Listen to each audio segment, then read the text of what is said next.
Sveiki, mėlyje podcast'o Lithuanian with Paulius klausytojai. Artėjant rugpjūčio 23 dienai, norėčiau su jumis pasidalinti dar vienu įrašu apie Lietuvos istoriją. Šiandien su mano buvusiu istorijos mokytoju Remigijum Jaruševičium kalbėsime apie Baltijos kelią, Molotovo-Ribbentropo pakto pasirašymą, šio pakto slaptus protokolus, 90 metų nepriklausomybės atkūrimą ir taip pat apie 2024 metus, kaip visi šie įvykiai įtakoja mūsų dabartį ir taip pat kaip galbūt įtakos mūsų ateitį. Taigi, jeigu jūs norite pasiklausyti dar vienos serijos apie istoriją, geriau suprasti Lietuvos istoriją, o kas mes esame be savo istorijos. Mes esame tai, ką kiti mums pasakys. Mes galime save įvardinti tik tai patys, suprasdami, kas mes esame. Taigi, tikiuosi, jums bus įdomu paklausyti apie šitus milžiniškus istorinius įvykius, nes jugi Molotovo-Ribbentropo pakto pasirašymas pradėjo Antrą pasaulinį karą, Baltijos kelias mus atvedė prie Lietuvos nepriklausomybės atkūrimo, o 2022 metų karas Ukrainoje, kai įsiveržė į Ukrainą rusai, visai pakeitė visą Europos mąstyseną ir mūsų požiūrį į daugelį kitų dalykų, ypatingai kas yra susijęs su mūsų suverenitetu. Taigi, manau, kad tai yra labai ne vien įdomi, bet tiesiog svarbi, galbūt net egzistenciškai svarbi serija, mąstant apie praeitį, dabartį ir ateitį. Tai va, kol kas ekraną ir mikrofoną labiau užleisiu Remigijui. Remigijus yra vis dėlto specialistas, taigi aš būsiu labiau klausinėtojas ir klausytojas, o Remigijus jums daugiau papasakos apie visas šias temas ir kokią istorinę reikšmę jos turėjo ir dar vis turi. Gero klausimo ir pradėkime.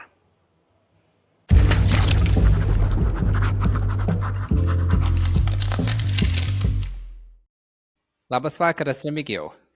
Sveiki, gyvi, Pauliau. Sveiki, ačiū, kad dar kartą prisijungėte šią nuostabią dieną pakalbėti apie dar vieną įdomią istorinę temą. Taigi, Remigijau, pakviečiau jūs šiandien, kad kartu pakalbėtume apie Baltijos kelią. O negalime kalbėti apie Baltijos kelią, nepakalbėdami ir apie Molotovo-Ribbentropo paktą. Taigi, kasgi buvo tas Baltijos kelias? Kasgi buvo tas Molotovo-Ribbentropo paktas? Ir kuo rugpjūčio 23 diena yra reikšminga istoriškai? Sveiki, gyvi, Pauliau. Na, aš pasakysiu, kad šitą temą, kaip ir visos istorinės temos, jos yra, iš ties labai plačios. Ir apie jas kalbėti visada yra savaip sudėtinga, nes amžinai ko nors nedasakai, kažkur tai nedakalbė, arba per daug pasakai, arba pabėgi nuo esmės. Bet čia, kaip jūs tiksliai pastebėjote, labai geras pastebėjimas. Baltijos dienos tema yra susijusi būtent su rugpjūčio 23 diena. Jeigu mes formaliai pažiūrėtum, kas yra Baltijos diena, tai sakytum, toks neprievartinis Baltijos tautų protestas prieš tarybinę okupaciją. Toks neprievartinis, toksai taikus, toksai civilizuotas. Tačiau jo istorinis kontekstas jis nėra nežinomas, jis gal net nėra, reiškia, toks kažkur pasislėpęs.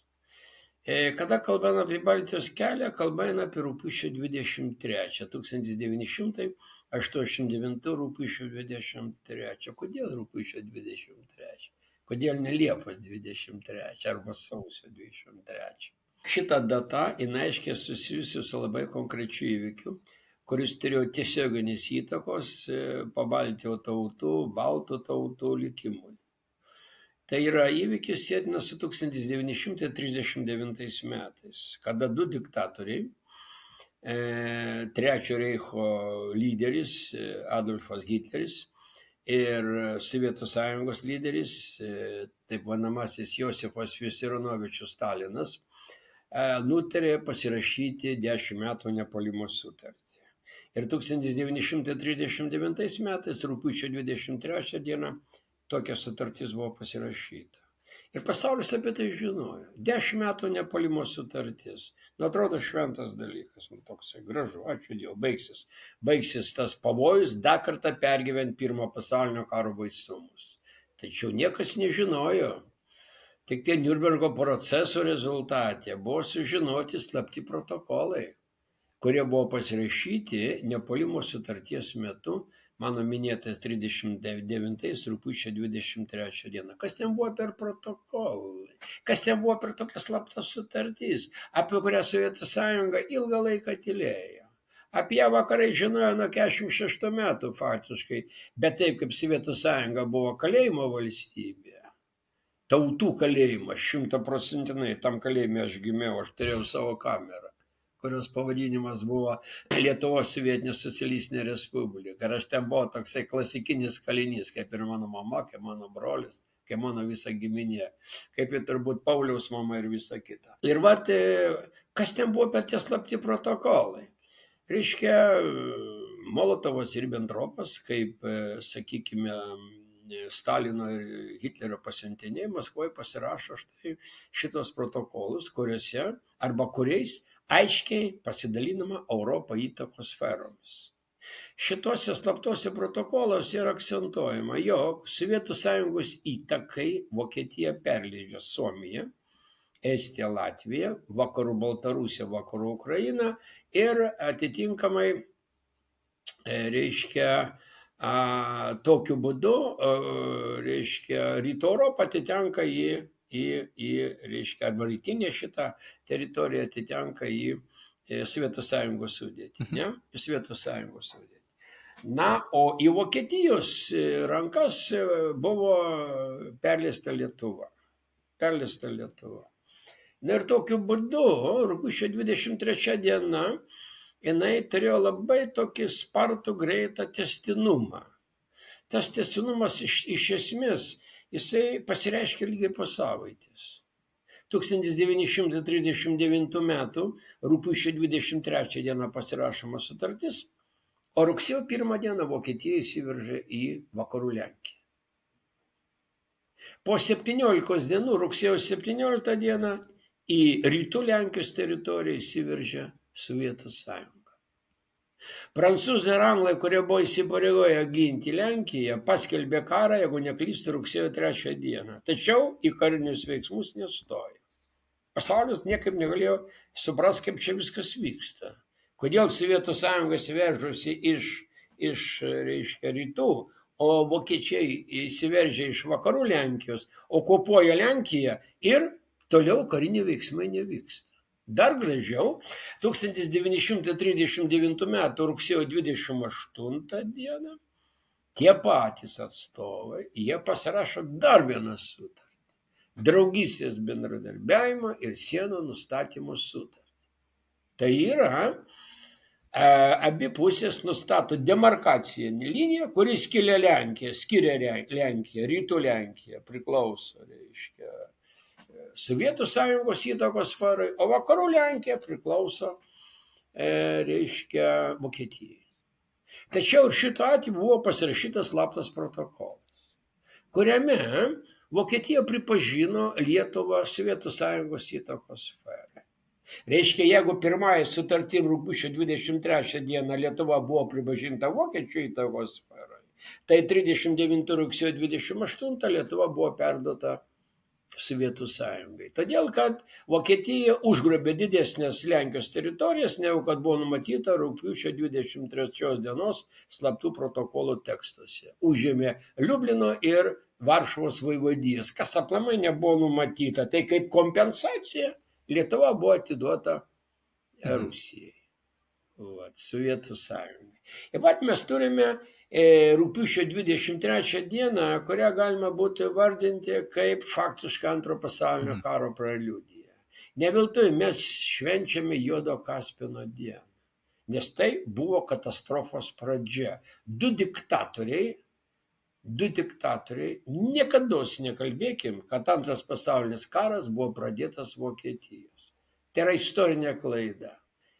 Antras pasaulinis karas buvo pradėtas Vokietijos ir Sovietų sąjungos susidarimu padalinti Europą įtakos sferomis. Stalinas pripažino Vokietijos teisę, darykit su vakarų Europą, ką jūs tik norit, o mes viską darysim taip, kaip mes buvom susitarę.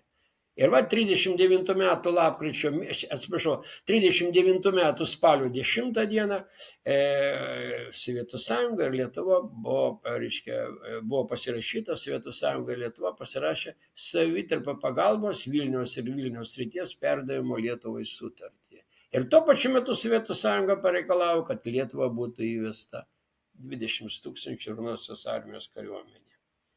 Analogiškas sutartys pasirašė su Estija ir su Latvija. Jos buvo primestos.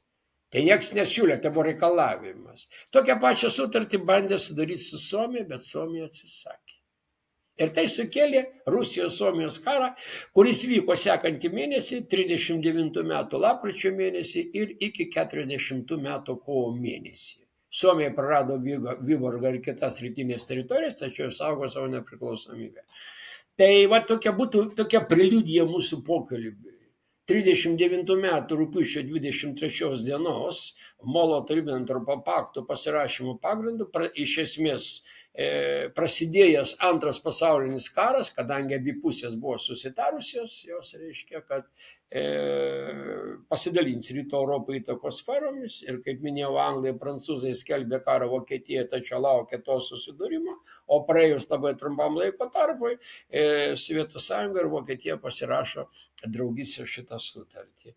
Ir vat nuo 39 iki 40 metų vokiečiai užima ištisėlį Vakarų Europos valstybių, jų tarp ir Prancūzija, birželio mėnesį 40. Belgija ir panašiai. Ir vat esant šitai situacijai, kada vokiečiai ramiai gyvendami dėl to, kad Sovietų sąjunga tikrai jų nepuls iš rytų, jie pavertė Europą savo okupuotam teritorijom. O Sovietų sąjunga, kaip minėjau, 40 metais visgi nesugebėjo užimti, reiškia, Suomijos, užėmė dalį jos, tačiau buvo okupuota ir Estija, Latvija, Lietuva, vakarų Baltarusija, vakarų Ukraina ir Besarabija. Va tokia būtų preliudija. Ir faktiškai, kada prasidėjo Vokietijos Sovietų sąjungos karas 41-45 metais, Lietuva pateko į naują okupaciją, į Vokietijos okupaciją. Tačiau, kada bolševikinė Rusija išvijo lauk vokiečius, patys okupavo Lietuvą antrą kartą, 44 metais. Ir ta okupacija tęsėsi iki 1990 kovo 11 dienos. Ir, sakykime, kada, aš užbaigsiu tą pirmą dalį, kada 39 metais Molotovo-Ribentropo paktais buvo sutarta dėl Pabaltijo okupacijos, 40 metais šitos Baltijos šalis buvo okupuotos ir ta okupacija truko metus laiko, kurią nutraukė Vokietijos Sovietų sąjungos karas. Bet kada Sovietų sąjunga išvijo vokiečius iš Estijos, Latvijos ir Lietuvos, jie antrą kartą okupavo šitas teritorijas, remdamosios to fakto, jog 40 metais Estija, Latvija, Lietuviai savo norų prisijungė prie Sovietų sąjungos sudėties. Visi tai žinojo, kad tai yra melas, visi tai žinojo, kad buvo paprasčiausia okupacija. Ir nuo 44 iki 90 metų, kaip minėjau, mes turim antrą tarybinę okupaciją, kurios pabaiga, aišku, yra sietina su Gorbačiovo reformomis. Va tokia būtų, gal sakyčiau, pokalbio pradžia, kodėl rugpjūčio 23 diena. Jo. Ir kai į valdžią atėjo Gorbačiovas, jisai vis dėlto suprato, kiek aš suprantu, kad Sovietų sąjunga yra tokioj ne pačioj geriausioj padėtyje. Turbūt jau tai suprato ir Brežnevas, kai jis sakė, chebra, geriau jau nebus, mes atvykom į socializmą, ką turit, jūs turit, geriau nesitikėkite, tai yra viskas. Taigi dar ten Leninas, ten Stalinas, ten kažkokiu turėjo tokių, nežinau, išprotėjusių idėjų apie kažkokią ten savo socialistinę ateitį, kuri nežinau kokiam košmarė galėjo gimti šitos idėjos, nes veiksmai, kuriais buvo statoma šita ateitis, buvo tiesioginis kelias į pragarą, bet jau Brežnevas jau sakė, nu ką, tai va, mes jau atvykom, jau viskas. Ir nuo to laiko prasidėjo tikra 100% stagnacija Sovietų sąjungoje. Jeigu ten po kažkiek gerėjo reikalai, atrodo, kai Chruščiovas atėjo į valdžią, jau atrodo kažkas va čia vyksta, kažkoks gyvenimo pagerėjimas galbūt, kažkiek ekonomiškai galbūt, jau su Brežnevu atrodo, jau tai jau matėsi, kad, vis dėlto neatvyksim į tą savo socialistinį rojų, kurį mums žadėjo pirmtakai, jau čia pabaiga. O Gorbačiovas turbūt nusprendė, kad, o gal dar pabandom. Gal pabandom dar vieną kartą, padarydami tam tikras ekonominės reformas. Ir tų ekonominių reformų pasiekmė, kaip ir įvyko, Baltijos kelias. Tik tai, ar galite šiek tiek mums paaiškinti, kuo čia gali būti susijusios Gorbačiovo reformos vykdytos ekonomiškai? Nes tai buvo vis dėlto ne kažkoks noras suteikti socialistiniam respublikoms nepriklausomybę, galimybę save realizuoti kaip tautoms. Tai nebuvo tokio plano, nieko čia nieks nenorėjo, kad išsikovotų nepriklausomybę nei Baltijos šalis, nei kitos šalis. Tačiau yra saitas. Ar galite šiek tiek mums paaiškinti šį saitą? Koks reikalas? Reiškia, čia labai gerai pastebėta. Sakykime, tas stagnacijos laikotarpis, kuris vyko nuo 1964 iki 1982 metų, Brežnevo valdymo metais, jau jinai demonstravo planinės ekonomikos neveiklumą, jos negyvumą, jos neaktualumą. Visą tai vadinosi stagnacija, sąstingiu. Jau Brežnevo valdymo metais, kai buvo sakoma, įdėjom rublį, gavom 80 kopeikų, prasidėjo katastrofa. Katastrofa prasidėjo, situacija be išeities. Planinė ekonomika visiškai save, kai sakoma, parodė, jog jinai visai neveikli. Po to Andropovo, reiškia, bandymas, sakykime, restauruoti šitą visą dalyką. Ir po to dar kiti bandymai, jie parodė, kad negalima daliniam, sakykime, reformom ten kažkokią esminę problemą įspręsti. Ir sakykime, kada šitie visi tokie išorinio pobūdžio bandymai baigėsi nesėkme, Gorbačiovo pasirodymas, jisai faktiškai reiškia, jog Gorbačiovas pirmasis, jisai išsakė tą tokią, kaip jau minėjau, kažkada Andersono pasakos mintį, karalius tai nuogas.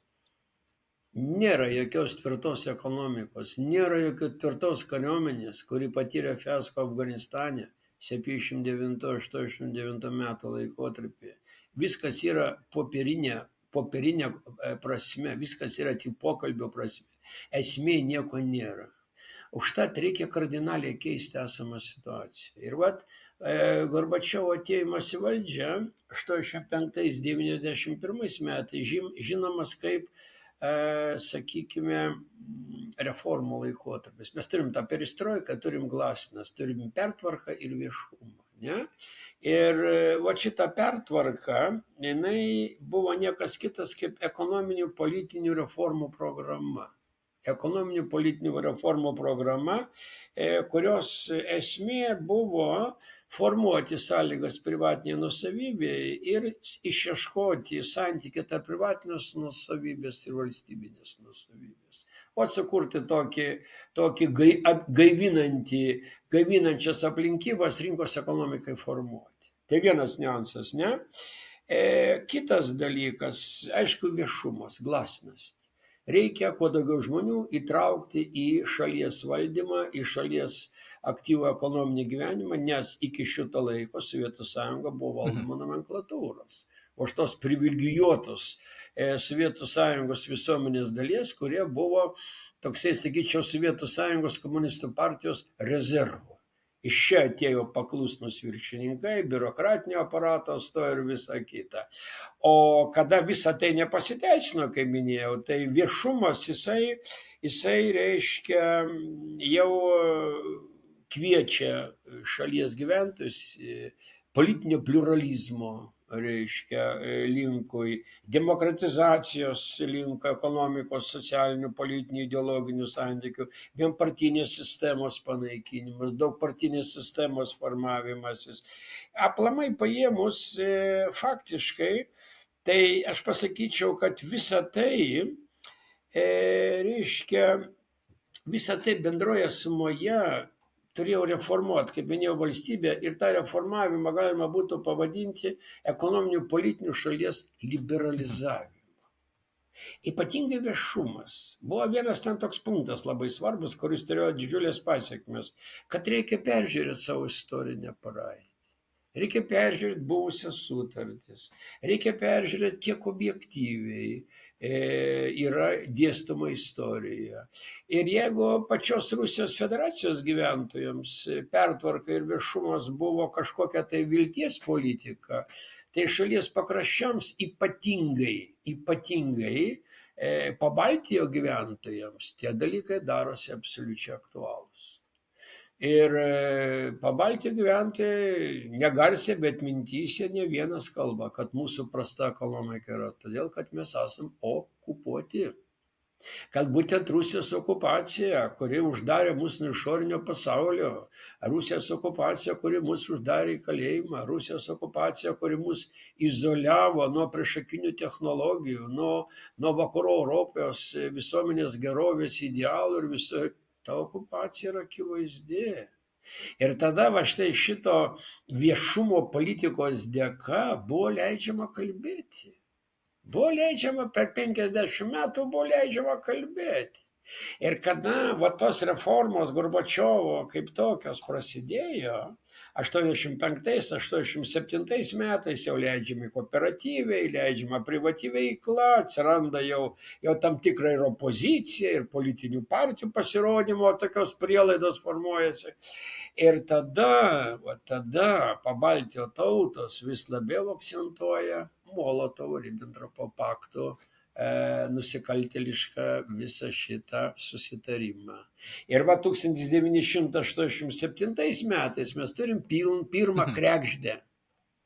1987 metais Vingio parke prie Adomo Mickevičiaus paminklo Lietuvos laisvės lygos lyderis Antanas Terleckas inicijuoja mitingą, kurio metu atvirai yra kalbama, kad Molotovo-Ribentropo paktas yra niekas kitas kaip sąlygos Pabaltijo tautų okupacijai, kaip sąlygos Lietuvos okupacijai. Mat, dar vieną detalę aš norėčiau pasakyti, apie kurią kažkodėl niekas nešneka. Kai kurie gali sakyti, tai 1939 rugpjūčio 23 tai Lietuvos tai nelietė, kad Lietuva būtų į Sovietų Sąjungos sudėtį. Ta pačia Lietuva, sako. Ir mes sakom, ponulė, jūs nesinervuokit, jūs ten nedarykit įtampos. Jūs nepamirškit vienos labai svarbios aplinkybės. 1920 m. Liepos 12 d. Maskvoje buvo pasirašyta sutartis, kuria Sovietų Rusija, dar tuo metu ne Sovietų Sąjunga, tai buvo Rusijos sovietinė socialistinė federatyvinė respublika, su jos lyderiu Vladimiru Leninu buvo pasirašyta sutartis dėl Lietuvos pripažinimo, dėl Lietuvos valstybingumo pripažinimo ir įsipareigojama amžiams nereikš pretenzijų Lietuvos teritoriją ir atstovauti jos teritoriniam vientisumui. 20 metais. Šitie amžiai baigės po 19 metų, kada 39 rugpjūčio 23 dieną Maskva sutiko, o kurios įsipareigojimas ginti Lietuvos teritorinį vientisumą, Maskva sutiko Lietuvą atiduoti Vokietijai. Negana to, 39 rugsėjo 28 dieną pati paėmė Lietuvą į savo rankas. Sovietų Sąjunga, Rusijos federacija ar Rusijos imperija, tai net reikšmės, jie niekada nesilaiko jokių susitarimų. Jie pripažįsta tik jėgą. Tai yra kita civilizacija, nepykė man jų. Tai yra kita civilizacija, tai yra visai kitos mąstysenos žmonės. Jie niekada nesilaikė, nesilaiko ir nesilaikys jokių duotų įsipareigojimų. Ir va tokiu būdu mes galim sakyti, kad Kada prasidėjo šitą pertvarką, kada prasidėjo viešumas, tai buvo sudarytos tokios legalios sąlygos atvirai kalbėti apie realią, o ne politizuotą istoriją. Va tada, kaip minėjau, Antano Terlecko iniciatyva, Lietuvos Laisvės lygos iniciatyva, organizuotas mitingas Vingio parke, pirmą kartą apie tai atvirai pakalbėjo. O šitą situaciją, ne? Tai buvo tokia pilna kreivė. Tiesa, jis buvo nesankcionuotas, bet niekas nieko nebaudė. Tai buvo naujiena.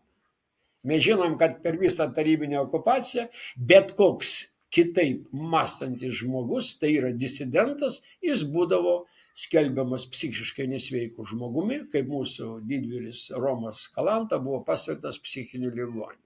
O čia tokia mongoliška, azijietiška mąstysena, kas nesu manim, tas prieš mane. Ir kaip nebūtų keista, visgi Antano Terlecko organizuojama, Lietuvos Laisvės lygos organizuojamas šitas mitingas, jisai praėjo be jokių represijų, be jokių suiminėjimų ir be jokių patalpinimų į arba į ligoninę, arba į kalėjimą. Tai jau buvo įvykis 87 metais. Taip, čia jau buvo įvykis ir šitoje vietoje galima pasakyti, kad nuo 1988 iki 1990 metų Lietuvoje prasidėjo tautinis atgimimas. Bet va tokia prielaida jam, aš vėl prašau, Molotovo-Ribentropo paktai, jų pagarsinimas 87 viešai Lietuvos Laisvės lygos organizuojama mitinge ir jau 88 metais, birželio 3 dieną, mes turime Lietuvos persitvarkymo sąjūdį. Kada Mokslo akademijos salėje susirinkę Lietuvos intelektualai patriotai pirmą kartą suformuoja arba sukuria tokį institutą, tą iniciatyvinę grupę, kurios tikslas ir uždavinys organizuoti visos tautos judėjimą už savo laisvę ir nepriklausomybę. Vat būtų antras toks punktas. Ne? Pirmas punktas Molotovo-Ribentropo paktą istoriniam kontekste, kaip jie tiesiogiai paveikė 87, 8, 9 metų įvykis. Ir jau toliau Gorbačiovo pertvarka, kuri sudarė sąlygas ir viešumas ateiti šitų problemų pagarsinimui į viešą erdvę ir galų gale mes turim tautinį atgimimą. Tik tai vienas juokingas dalykas, kad šiais laikais, kuriais minėjote, tarkime, 87-aisiais, 89-aisiais, tai buvo pagarsinta, o šiuo metu tai vėl yra nutylinta. Nes kiek aš žinau, šiuo metu Rusijoje vėl nebegalima apie tai kalbėti. Buvo galima, nebegalima. Tuo ir pasibaigė. Taip. Ir man labai gaila, kad mūsų jaunimėlis šiandien šitų dalykų nelabai gerai apie juos žino, nelabai gerai juos supranta. Ir jie, kaip turi niekad nevertini. Pradedi vertinti tada, kada prarandi. Tiesa, niekada netrimti. Iš esmės, aš manau, kad žmonės paprastai nelabai vertina tą laisvę, kurią turi. Jie pradės laisvę tą vertinti, kada jie praras. Nedaug dėtų dar vieną okupaciją. Jie tada supras, kas yra Baltijos kelias. Aš nemanau, kad visi to nesupranta, bet gal vis tik apie retai apie tai galvojama. Ir sakykime, 1988 metais jau ir Estijoje, ir tarp kitko Estija visą laiką pradininkais buvo. Estijoje įsikūrė, reiškia, šitas Estijos liaudies frontas, po to įsikūrė Lietuvos persekiojimo sąjūdis birželio 3, o jo po to įsikūrė Latvijos liaudies frontas, taip, liaudies frontas, taip. Ir tokiu būdu mes galim pasakyti, kad Pabaltijo kraštai, Estai, lietuviai ir latviai pasinaudoja viešumu, pasinaudoja pertvarką, pasinaudoja Gorbačiovo vykdomą štai šitą liberalizacijos politiką, jie pasinaudojo labai. Dar vieną mažą detalę, ką noriu pasakyti. Labai mažą, tokia mano galva svarbia detalė. Pabaltijo tautos ne veltui, jos yra, kaip sakant, tokios civilizuotos tautos. Baltijos kelias yra toksai, sakyčiau, taikus, toksai, neprievartinis, toksai, va išėjomis sakom, jūs mato, tiesa yra tokia. Ir kas labai svarbu, kad Lietuvos persitvarkymo sąjūdis su Vytautu Landsbergiu priešakyje, jisai veikė pagal 1900 reiškia 78 metų konstituciją. Pagal Lietuvos sovietinės socialistinės respublikos konstituciją. 1978 metais. Kaip sakant, prisikabinti nebuvo prie ko. Apkaltinti Lietuvos persikimo sąjūdį, kad jis veikia antikonstituciškai, nebuvo jokių sąlygų. Tai yra absoliučiai svarbus dalykas. Svarbus tame, kad jeigu sovietų politikai būtų žiūrėjo konstitucinių straipsnių arba nuostatų pažeidimą, jie būtinai to būtų pasinaudoję. Kaip jie pasinaudojo, kada vyko Gruzijos įvykiai, Gamsachurdijos, va šitą visą istoriją, kada žuvo šimtai žmonių. Tai aš manau, kad tiek to meto Lietuvos persitvarkymo sąjūdžio lyderis Vytautas Landsbergis ir to meto Lietuvos komunistų partijos lyderis Algirdas Mykolas Brazauskas yra verti pačios didžiausios pagarbos. Tai žmonės, kurie buvo išmintingi, kurie suprato, kad persitvarkymas yra svarbus, kad Lietuvai nepriklausomybės paskelbimas yra gyvybiškai svarbus, bet tačiau tuo metu jie puikiai suprato, kokius kovos metodus pasirinksim. Pavyzdžiui, Teleskas, Lietuvos laisvės lygos, amžinatelis, lygos lyderis, jis buvo smarkus vyras. Imkim už ginklų ir einam šaudyti. Tai Lietuvoje buvo okupacinė Rusijos kariuomenė, ten labai daug neprimandravosi, atsitiks kaip Gruzijai, žus begalinė gausybė žmonių. Ta dalyką reikia daryti išmintingai. Tai vat konstitucinis kelias toks buvo. Mesgi žinom, kad Sovietų sąjungos konstitucijos buvo rašomos ne Lietuvos, ne Rusijos, ne Sovietų sąjungos gyventojams. Ir 1987 metų konstitucija buvo rašoma ne Lietuvos gyventojams. Tai konstitucija buvo sakoma, kiekviena sąjunginė respublika turi teisę išstoti Sovietų sąjungos sudėties.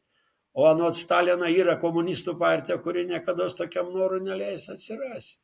Tai šita situacija tokia įdomi. Tai grįžkim prie mūsų pokalbio, reiškia, ir kas atsitinka. Mes turim, kad 1988 metais Estija, Latvija, Lietuviai įkuria štai šitas institucijas, šitas, pavadinkim, visuomeninės politinės organizacijas, kurios organizuoja bendrą tą tautinio atgimimo, tą visą procesą.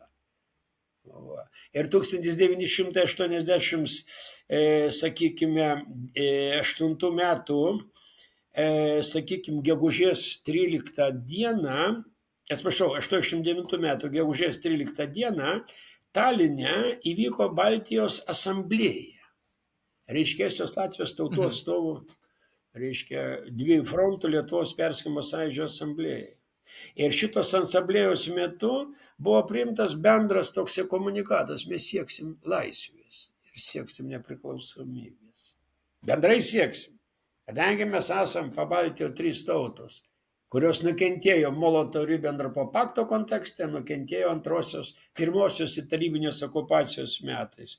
Ir 1989 metų jau Liepos mėnesį, reiškia, praeina 2 mėnesiai, Baltijos tarybos posėdyje, kuris įvyko Estijos teritorijoje, Pärnu mieste, buvo galutinai priimtas nutarimas dėl Baltijos kelio organizavimo. Tai jeigu taip iš eilės žiūrint, 85-91 Gorbačiovo valdymas, toliau perestroika ir glasnost, tai yra pertvarka ir viešumas. Iš kitos pusės viešumas leidžia atvirai kalbėti apie istorinę praeitį, toliau viešumas leidžia kalbėti apie okupacijos faktą, Molotovo-Ribentropo paktai, ir visi šitie dalykai palaipsniui transformuojasi į Estų, Latvių, Lietuvių tautų atstovų bendrą tą vadinamą komunikatą, kuriame kalbama apie tai, kad mes sieksim nepriklausomybės. O tam, kad tas mūsų bendras nepriklausomybės siekis būtų pademonstruotas tarptautinėje arenai, kad jis būtų pademonstruotas Sovietų sąjungai, būtų pademonstruotas pasauliui, mums reikia organizuoti Baltijos kelią. 89 metų Liepos 15 dieną. Jau, reiškia, ir nuo Liepos 25 dienos, reiškia, praeina 10 dienų, prasidėjo konkretus pasiruošimas šitai akcijai. Baltijos kelio akcijai. Taip.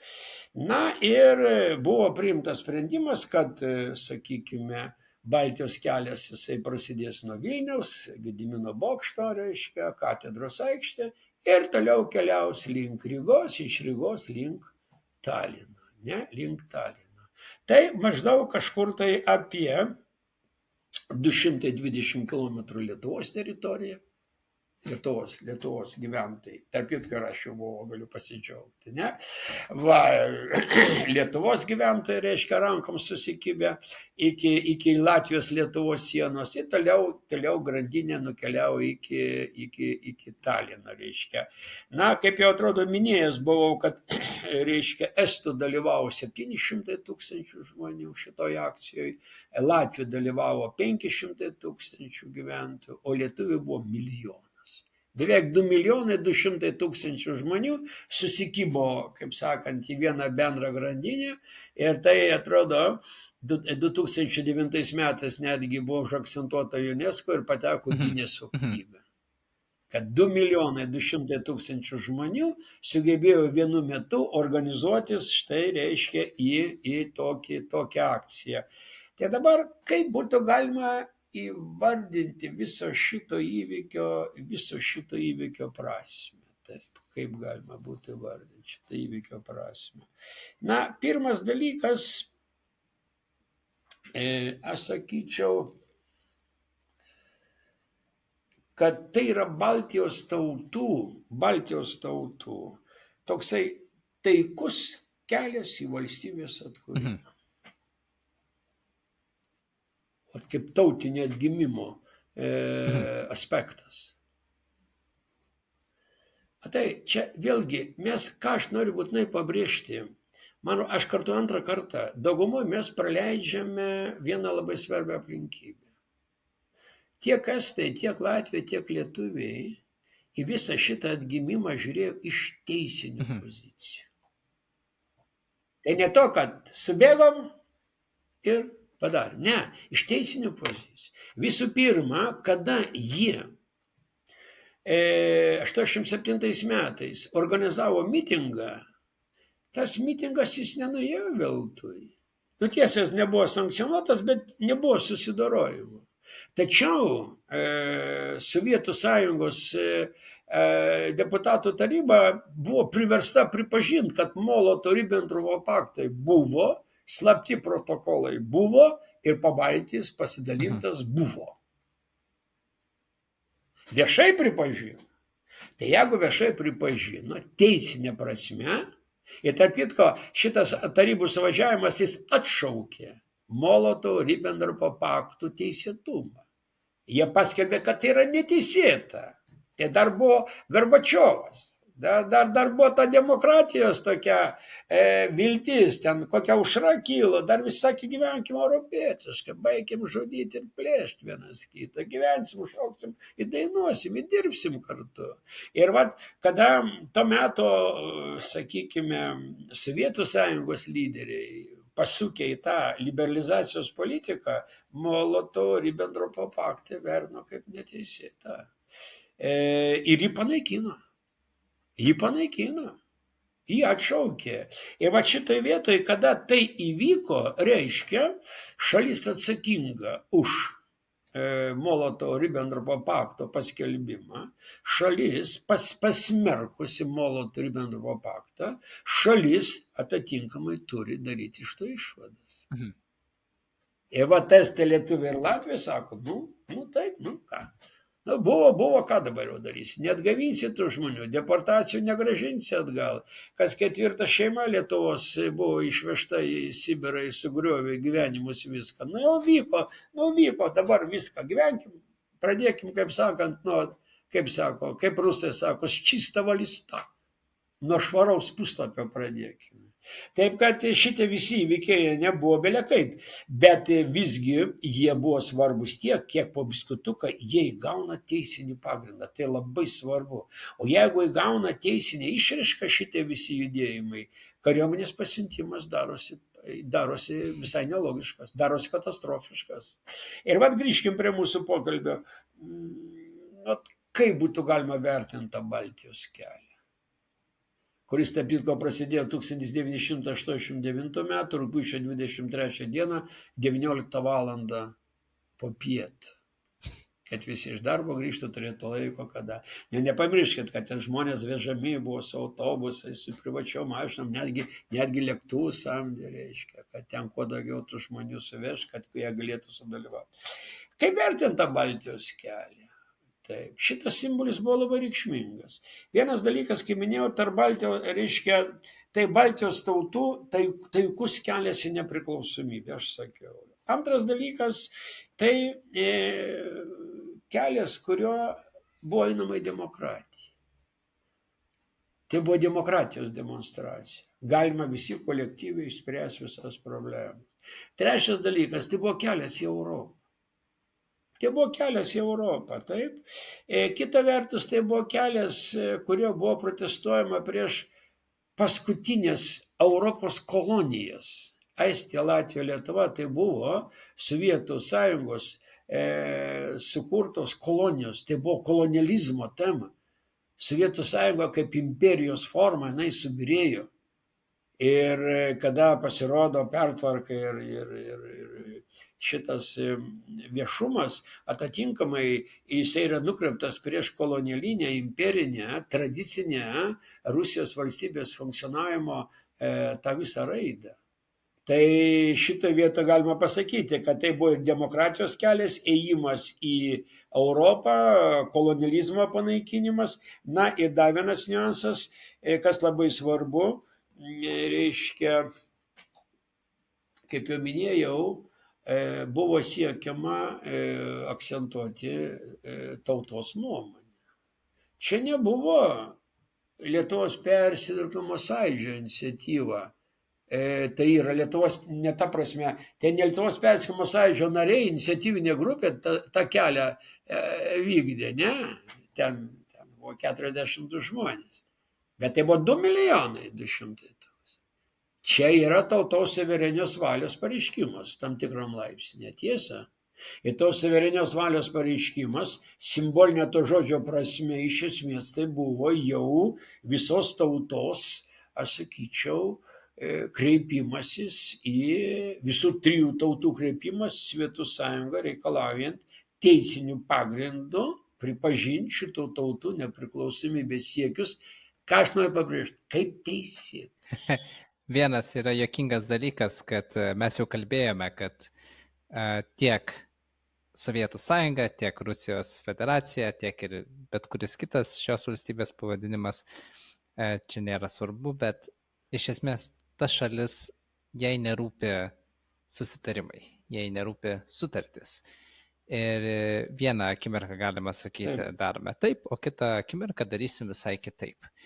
Taigi mane labai stebina, kaip žmonės dar vis stebisi, kad Lietuva vos atgavusi savo nepriklausomybę, pasinaudojo progą ir pateikė pareiškimą su prašymu įstoti į NATO.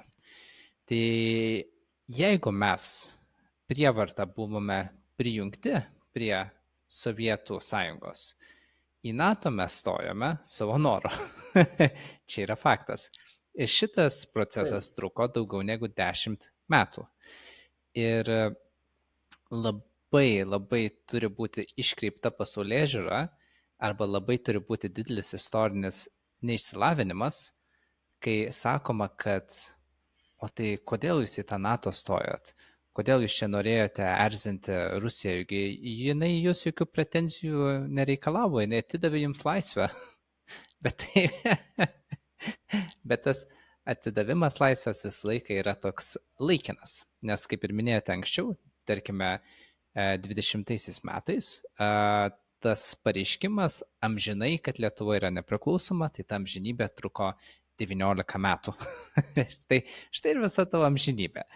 Taigi mes turėdami istorinę patirtį ir atmintį, žinoma, norėjome apsisaugoti nuo galimos okupacijos galbūt po 15 metų, galbūt po 10 metų, galbūt po 20 metų.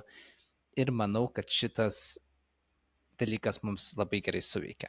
Tai šitas strateginis veiksmas kol kas turbūt mus ir saugo nuo įvykių, kurie įvyko Gruzijoje 2008-aisiais, Ukrainai 2014-aisiais, Mes taip pat žinome, kad juk Baltarusija yra kaip ir laisvai, rusai gali savo pajėgas, kada nori įvest, kada nori išvest, atvežti atominį ginklą, išvežti.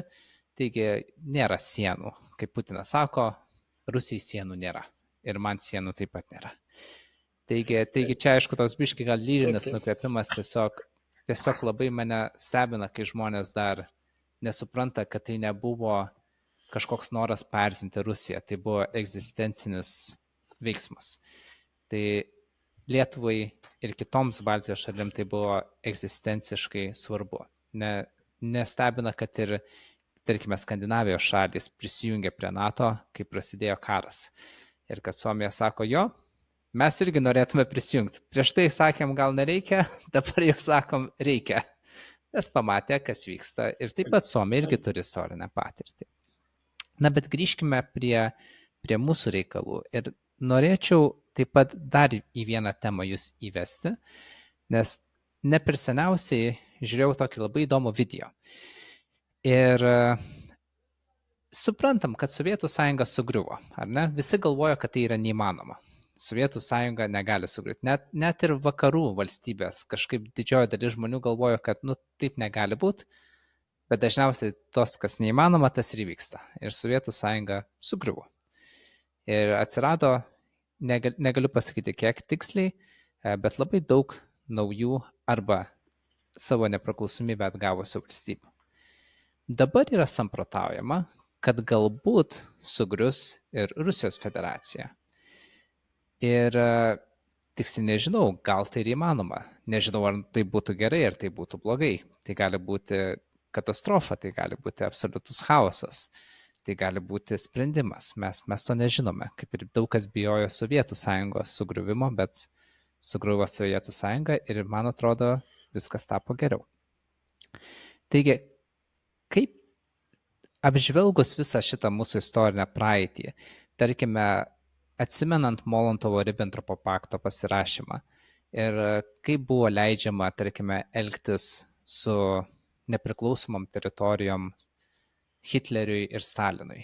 Nes, kaip net ir prieš Molotovo-Ribentropo pakto pasirašymą, prieš prasidedant Antrajam pasauliniui karui, tarkime, Hitleriui įsiveržus į Čekiją, vakarų šalis taip sakė, gal jeigu mes jam per daug ant jo ten nepulsim, gal nepaskelsim karo, jeigu, sakysim, pasiliktų tas teritorijas, gerai, tebūnie, gal jam užteks. Arba kai įsiveržė, tarkime, į Austriją, tebūnie, jie ten irgi kažkokie, ten irgi vokiečiai, vokiškai kalba, tai tegul pasilieka. Bet kaip matėme, po truputį, tai nenugesino noro, o tą norą tiesiog išaugino. Taigi, žiūrint iš šitos istorinės perspektyvos ir mąstant į ateitį, kaip mes turėtume elgtis šiais laikais tam, kad išsaugotume tai, ką gavome 90 metais. Ir dėl ko stengiamės 50 metų iki to. Tai irgi demonstravo ir 87, ir 88, ir 89 tas siekis atgauti savo nepriklausomybę. Mes ją atgavome. Dabar vėl yra realu 5-mečio, 10 metų perspektyvoje, kad ta nepriklausomybė gali vėl tapti kvestionuojama. Kaip turėtume elgtis, gyventi, mąstyti tam, kad tai galbūt to išvengtume. Iš istorinės perspektyvos mąstant. Žinot, aš pasakysiu, kad kaip sako, istorija yra gyvenimo mokytoja, sako, historijos magistro mater. Bet mes mokiniai prasti. Istorija mums rodo. Lietuva tarpukaryje išleido 1 milijardą litų. Ir kada 1940 metais ultimatumas birželio 14 dieną vakare buvo įsteigtas, be jokio šūvio, buvo priimtas ultimatumas, be jokio šūvio Lietuva prarado tai, kas jinai yra, kaip valstybė, kaip tauta, kaip nacija. Atsakymas į klausimą toks būtų. Už viską reikia mokėti. Kas keisčiausia, mano karta ir prieš tai buvusios kartos mokėjo labai daug, kad šiandien lietuviai galėtų gyventi taip, kaip jie dabar gyvena. Aš netgi pasakyčiau, nėra tokio istorinio dėkingumo. Istorinis dėkingumas turi pasireikšti per labai gerą savo šalies istorijos žinojimą. Man teko kalbėti su savo anūku. Jis mokinosi Anglijos mokyklos. Man teko kalbėti su Danijos žmonėm, vienu kitu, su Amerikos, Australijos. Kaip jie žino savo istoriją? Kaip jie išmano savo valstybės ekonomiką, politiką, kultūrą, ideologiją? Šiandien mes paklauskime, kas buvo šitas Lafas? Iš 10, 11 neatsakys. Kas buvo Vlikas? Kas buvo Steponas Kairys? Niekas nežino. Kam reikalinga? To neužsitepsi ant duonos. Iš to nepastatysi namo, kuris yra svarbiau negu visa Lietuva. Tuo daiktų neįsigysi, bet ateis valanda, kuri pareikalaus motyvacijos pasipriešinimą. O kada motyvacija bus tokia, kokia jinai paprastai būna, kada žmonės žiūri taip į tą dalyką, tai rezultatas būna visą laiką taip. Senajam testamente yra labai gerai išsakyta Mozės istorija, kuris 40 metų klaidžiojo po Sinajaus dykumą tol, kol nesusiformavo kaip tvirtai Dievą išpažįstanti tauta, kuriai buvo padovanota Izraelio karalystė. Taip ir šičia. Taip, kad mano galva, kada kyla klausimas, žinai, aš pasakysiu, atrodo Stasio Šalkauskio mintį vieną. Mūsų per daug mažai, kad mes turėtume tokią pramogą nežinot savo tautos istorijos. Mūsų per daug mažai. Vienintelį, ką mes turim, tai turim savo istorinę praeitį. Tai aš kažkaip tai visą laiką stebiuosi, kada valstybinio egzaminų tarpe, privalomų valstybinio egzaminų tarpe nėra istorijos, Lietuvos istorijos, visuotinės istorijos nėra, visa tai yra baika. Aš 10 dėstau tą dalyką. Aš manau, kad tai yra neteisinga. Mes privalom žinot savo istorinę praeitį ir tai bus tas didysis motyvas, kuris leis panaudoti mums visas karinės techninės priemonės tam, kad apgintum savo lietuvišką pasaulį. Jeigu to motyvo nebus, aš jau minėjau, 40 metais to motyvo nebuvo. Tik nepradėkim kalbėti, kad ten nebuvo tokių sąlygų kaip Suomija. Visą tai juokingas dalykas. Visada nerimta kalba. Kaip sako, nors vienas šūvis, jeigu būtų šautas, būtų įvardintas kaip pasipriešinimas. Tada 44 metais antrą kartą atėję šitie rusų raudonarmiečiai jau neturėtų bent jau teisinio pagrindo kalbėti, kad Liepos 21 dienos priimtas nutarimas dėl tarybų valdžios buvo lietuvių tautos suverenios valios išreiškimas. Tam buvo pasipriešinta. Bet nebuvo nė vieno šūvio. Nebuvo nė vieno šūvio. Aš bijau, kad ateityje gali būti taip, kad nebus nė vieno šūvio. Kadangi visiems svarbu namas. Svarbu namas, svarbu kaip nulėkti ant kur nors saulė pašildyti savo galūnės, galvą, kojytės, nugarą, dar nosį, dar ką nors. Pasistaipyti, ant dar kažkokius niekus daryti. Istorijos mes nežinom, nemokom, mums yra nesvarbi. Vat aš kada turiu pokalbius su moksleiviais, su studentais, tarpukario istorijoje tai yra kažkas tokio nerealaus. Jie iš viso netreikia supratimo apie tarpukario Lietuvą. Jeigu tu išėjai paklausk vaiko, tu žinai, kas yra Romas Kalanta? Tu žinai, kas yra Sigitas Tamkevičius? Tu žinai, kas yra Juozas Urbšys arba Antanas Merkys? Jie nežino. Jie nežino, tu supranti. Reiškia, pas jos motyvas nėra formuojamas. Aš nežinau, ką daro ta kultūros švietimo ministerija, kada pasaulis vis labiau auga į kažkokią išties be galo didžiulę kaitą. Supranti? Taip, kad aš noriu, atsakydamas tą klausimą, tą patį pakartoti. Man rodos, kad tokia nedidelė tauta, kaip mūsų tauta, jinai ne to, kad norima ir pageidautina, tai yra privalomas savo praeities žinojimas. Ir tada tai bus tas motyvas, kuris visada ateis į pergalę.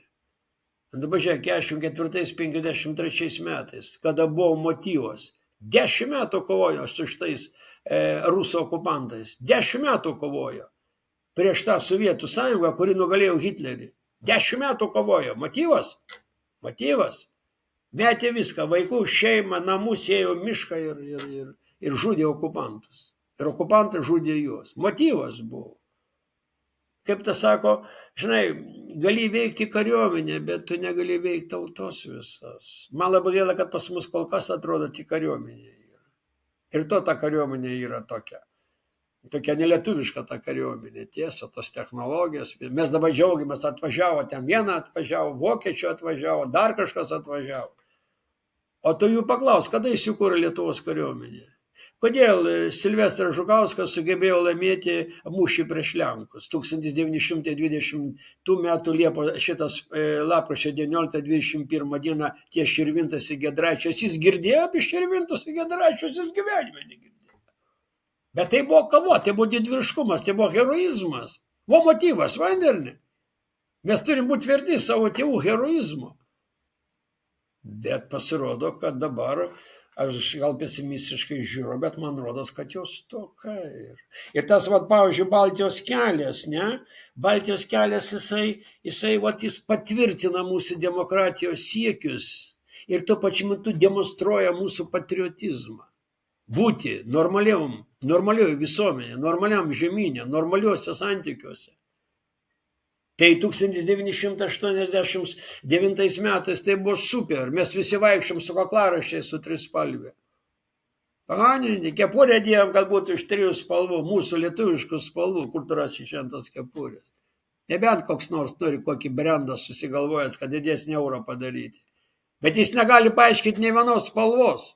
Jis negali paaiškinti, ką reiškia geltona, žalia, ką reiškia raudonas spalva. Jie nežino tiesiog. Jie žino, iš kur atsirado aplamai Lietuvos trispalvė. Jie nežino šito dalyko. Kas nors gali paaiškinti lietuviškai, atsisėdęs ir pasakyti, kodėl Vilnius Lietuvos sostinė yra. A kodėl ne Kaunas, kodėl ten koks Balbieriškis, kodėl Vilnius yra. Niekas negali pasakyti. Užtat atėjęs okupantas sako, Lietuvos sostinė yra Maskva. Paprastas dalykas. Tai išvada galutinė tokia yra. Technologijos technologijomis, bet motyvas visgi yra esminis. Pažiūrėk, kaip ukrainiečiai kovoja. Koks pas jos motyvas yra. Juosgi užklupo kaip iš esmės nelabai ir pasiruošusiam šitam siaubingam karui. Bet koks pas jos motyvas, pažiūrėk. Ir aš užbaigiu savo tokį samprotavimą, kažkada tai girdėta. Geriau mes gyvensim 10 minučių stovėdami, negu visą gyvenimą kluposime. O mesgi klupojam 50 metų. Tik nuo 44 iki 53 metų mes buvom stovėdami, kada visa lietuvių tauta rėmė Lietuvos partizanų šitos didvyrius kovoje su šitais okupantais. Mes tada visi stovėjom. Nedavalgę, nedasirengę, nedamiegoję, bet tai mes gynėm savo pasaulį, kuris vadinasi Lietuva. Kiekviena tauta turi savo pasaulį. Latvija turi savo, Estai turi savo, Japonai turi savo. Ir tai yra ne to, kad svarbu, tai yra egzistenciškai ypatinga situacija. Tai man rodos, kad motyvacijos temai. Jūs dar vieną dalyką anksčiau esate minėjęs, kad pasauliui ir ypatingai vakarams trūksta asmenybių. Kad anksčiau, tarkime, buvo asmenybės, tvirtos asmenybės, kurios galėjo vesti kaip istoriją. Aišku, tam tikros asmenybės istorija nuvedė į Antrąjį pasaulinį karą. Tai galbūt mums tokių asmenybių ir nereikia daugiau. Bet tarkime, mąstant apie Lietuvą, apie kitas nepriklausomas šalis, kurios, norėtųsi, kad tokiamis ir išliktų, jos galima, viską atiduoti savaiminiai eigai, bet dažniausiai, kaip atiduodi savaiminiai eigai, kažkas ateina su interesu, ateina su noru ir tą norą prievartą gali pastatyti prieš tave ir tada tas jo noras tampa realybė. Būna ir taip. Bet galvoju tuo pačiu metu, kad jeigu turėtume daugiau asmenybių ir Lietuvoje, tvirtų asmenybių, išsilavinusių savo istoriją, suprantančių savo esamą dabar padėtį, suprantančių, koks dabar yra pasaulis, kur mes dabar randamės, kaip turėtume elgtis. Tada galbūt iš šito supratimo tvirtesnės asmenybės galėtų ir kažkaip truputėlį labiau įtakoti rytojų taip, kad tas mūsų lietuviškasis pasaulis būtų išsaugotas. Tai kaip manote, ką manote apie tą asmenybių temą? Ar Lietuvai šiuo metu jų trūksta? Ar jos galbūt šiuo metu matote, kad vystosi? Galbūt jos dabar po truputėlį formuojasi? Kokia situacija šioje vietoje? Žinot, aš pasakysiu taip trumpai, kad neįsiplėtuot, kadangi mes čia vis to kaip ir nuo temos nuvažiavome. Galėčiau, nors ryšys ir yra, aišku, kažkokiam laipsniui. Aš galėčiau štai ką pasakyti. Asmenybių veiklą, man rodos, reiktų vertinti pagal esamus rezultatus. Pažiūrėk. Kada 1988 metais prasidėjo Lietuvos perskirimo sąjūdis, 1989 metais įvyko pirmasis LP suvažiavimas, 90 metų vasario mėnesį rinkimų Lietuvos aukščiausios tarybos, į tą aukščiausią tarybą, Vytautas Landsbergis, Algirdas Brazauskas ir ištisai eilė Lietuvos asmenybių, kurios aš jas vertinu pagal darbo rezultatus. Tai pažiūrėk. Sakykime, Vytautas Landsbergis.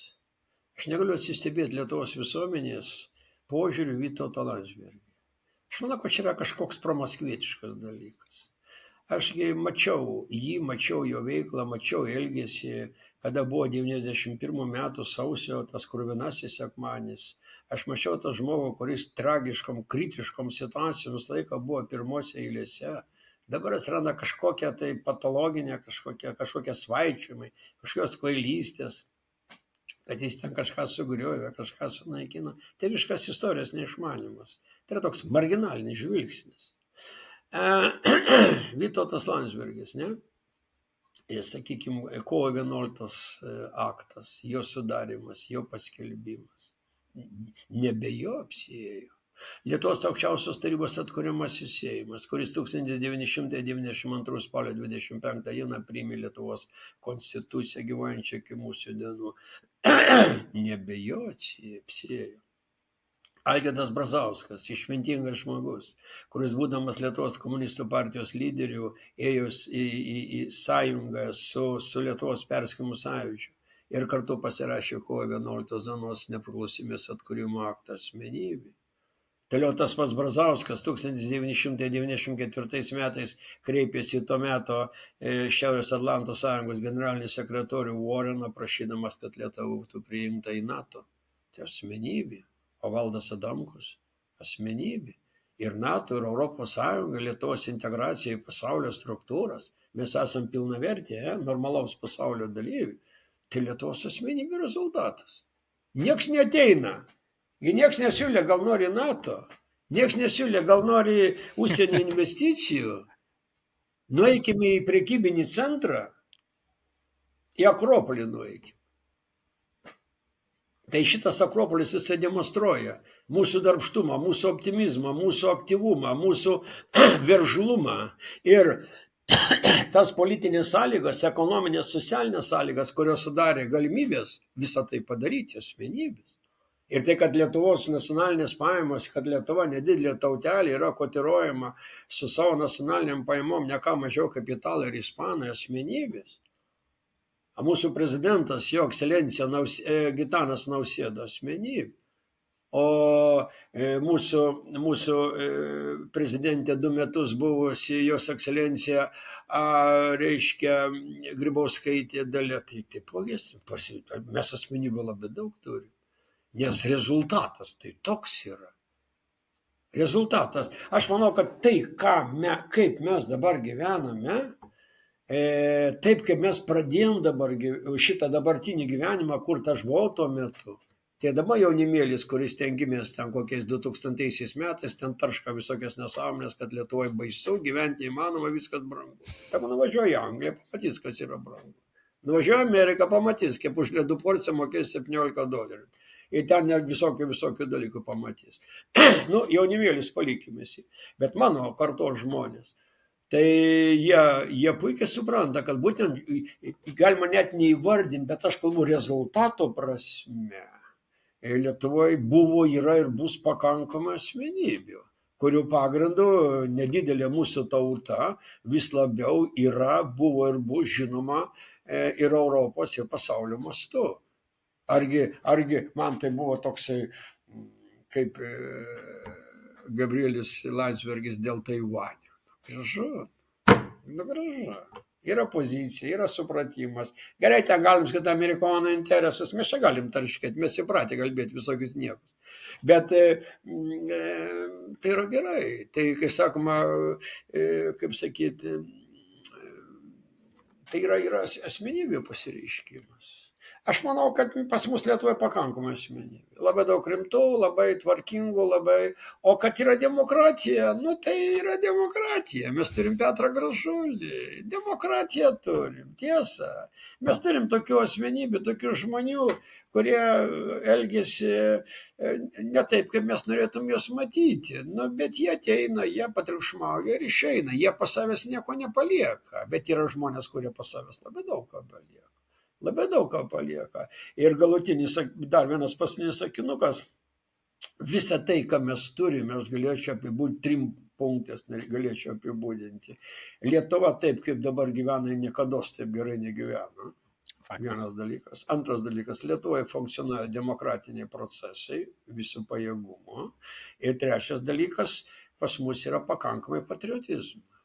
Pas mus yra pakankamai patriotizmo, bet man taip vėl kartoju, mes per mažai kalbam apie savo praeitį Lietuvos. Vat ne veltui aš dabar su jumis einu į pokalbį ir visą kitą, ir aš noriu eilinį kartą, dar aš būsiu, kaip sakant, man bus labai gerai, jeigu dar kartą pakvies mane Paulius pakalbėti vieną arba kitokią temą. Ir ypatingai Lietuvos istorijos temą, kurio žinojimas mums tiesiog yra, aš sakyčiau, privalomas. Jis tiesiog privalomas žinojimas.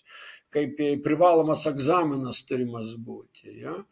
Tai maždaug šitaip. Aš manau, kad mes turime daug asmenybių. Ir aš manau, kad mes esam pilnaverčiai normalios visuomenės gyventojai ir turim teisę vadinti save demokratinę visuomenę. Mūsų žmonės geresni, mūsų žmonės gražesni, mūsų žmonės gražiau apsirengę, gražiausius namus turi, gražias mašinas turi. Aš nuvažiuoju į Kauno ten pakraštį, aš negaliu atsidžiaugti, ištisi kvartalai, gražiausių, naujausių žmonių. Ir aš užsimerkiu ir pagalvoju, kas tose kvartaluose buvo prie bolševikinės okupacijos, ten dykvietės buvo, ten dykumos buvo, ten nieko nebuvo. Į tie keliai sugriuvė, tie namai iškrypė, viskas buvo ne tai. O dabar aš manau, kad aš kažkaip galvoju, kad mes gyvenam labai gražų, normalų gyvenimą. Gyvenam tokį gyvenimą ir reikėtų jį saugoti ir vertinti. Taip, gerai, labai teisinga mintis. Jį reikia saugoti. O čia labai sutinku su tuo. Mes kartais per daug lengvabūdiškai kažkaip žiūrime, galvojam, kad tai, kas yra, taip ir turi būti. Ne, brangiai mano. Viskas kreditu. Oi, kaip gali būti kitaip. Oi, kaip gali būti kitaip. Ja? Jūs pažiūrėkite, sakykime, filmų šitos dokumentinius, ką daro ukrainiečių tautai, šitas baisus karas, ištisi miestai sunaikinti, sugriauti. Tai kažkoks armagedonas, kažkoks katastrofa kažkokia. Tai, ką mes turim čia Dievo dovana, ją reikia saugoti, pilnai Paulius sutinku, ačiū už tą sakinį, ją reikia saugoti. O kaip ją saugoti? Nu, mes galim kalbėti, kad mes bandom saugoti, žinom, kaip Baltijos kelias buvo, kaip mūsų tauta įsikovoja teisė į trispalvę į vasario 16 šventimą. Tai? Ir tikėkime, kad ir asmenybės, kurios yra dabar, taikos atveju išliks ir nedaug dievę karo atveju, nes tai yra be galo svarbu, nes taika ir karas yra 2 skirtingos tikrovės.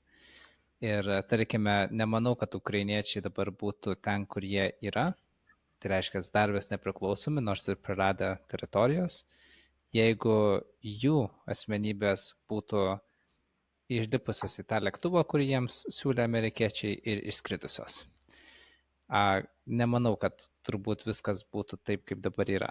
Taigi apsisprendimas likti, Taip, tie apsisprendimas šaunuoliai. išlikti asmenybę pasikeitus situacijai, vis dėlto tą situaciją dalinai, Taip. manau, ir išgelbėjo. Turėjo tam tikrai labai daug psichologinės, moralinės įtakos. Taigi tai yra labai be galo svarbu. Na, bet šiandienai turbūt tiek. Labai gera tema, labai smagiai apie viską pakalbėjome. Pradėjome nuo 39-ųjų per 87-osios į 89-osios, iš ten pagaliau į 90-osios ir tada dideliu šuoliu į 2024-osios. Ir su tokiu viltingu žvilgsniu į ateitį. Vis dėlto reikia turėti daug kompetencijos, reikia turėti daug žinių, gerą išsilavinimą, puikius gebėjimus, bet reikia dar taip pat turėti ir šiokią tokią viltį. Nes be to ir tos žinios, ir tas išsilavinimas, ir tie gebėjimai gali nueiti veltui. Dar aš atsiprašau, vieną sakinuką Žinoma. pabaigai. Aš tik norėčiau labai trumpai vienu sakinuku, kad Baltijos kelio mes negalime atsieti nuo kovo 11 dienos. Tai buvo absoliuti įtaka tolimesniam lietuvių tautiniam atgimimui, kurio apogėjus buvo Lietuvos persikimo sąjūdžio atstovų pergalė rinkimus Lietuvos aukščiausioje taryboje, kurios priekis Vytautas Landsbergis paskelbė kovo 11 dienos nepriklausomybės atkūrimo aktą. Tai šitoje vietoje Baltijos kelias nebijotinai, jis turėjo begalinės reikšmės. Tai maždaug šitą. Gerai, fainai. Labai geras pokalbis, labai ačiū Jums, tikrai. Ačiū. Aš dažniausiai sprendžiu apie pokalbį pagal savijautą po jo. Jeigu aš jaučiuosi praturtintas vidumi, jaučiuosi viduje tarsi, net negali apibūdinti to jausmo, bet tas jausmas būna tik tai po gero pokalbio. Apima tokia kažkokia gera aura. Tai jeigu aš tą jausmą jaučiu, žinau, kad viskas praėjo gerai. O aš tai dabar jaučiu. Ačiū tau. Ačiū, Remigijau. Ir iki pasimatymo sekantį kartą.